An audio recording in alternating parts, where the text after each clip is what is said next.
Sa gitna ng kirot at pagdadalamhati, ihahatid na bukas sa huling hantungan si Police Corporal Kim Lloyd Pedregosa sa farmlot ng kanilang pamilya sa Barangay Pag-asa, Blanco, Tabato. Inalala ng kanyang fiancé na si Patrolman Ivy Jean Baltazar ang huling beses na silang nag-usap noong gabi bago ang insidente. Ayon kay Baltazar, Setyembre 18 nang ihatid siya ni Pedregosa sa terminal dahil magsisimula na siya sa unang araw ng kanyang duty bilang maritime police sa Davao. Hindi niya akalaing noong gabi ding yun ay mawawala ang kanyang pinakamamahal. Huli umano nilang komunikasyon ay isang tawag kung saan sinabi ni Pedregosa na matutulog na siya.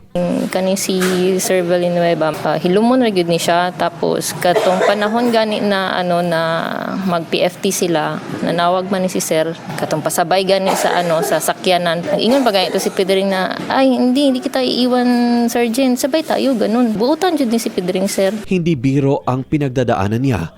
Lalo pat plano na sana nilang magpakasal pero hindi niya akalain na paghihiwalayin sila ng kapalaran. Feeling na mo na pabor na gyud ang panahon sa amo ba kay katong birthday na ako na turnover among lote.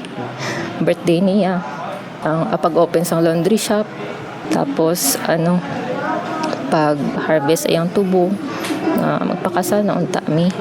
Sa kanyang huling mensahe, sinabi ni Baltazar na labis niyang mamimiss ang presensya ni Pedregosa. Drink, lang, padayon lang sa paglakat. Tapos ayaw nakabalaka sa amoa.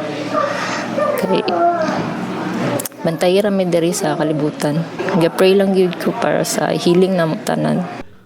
Luigi Alan Totor, NDBC, Bida Balita.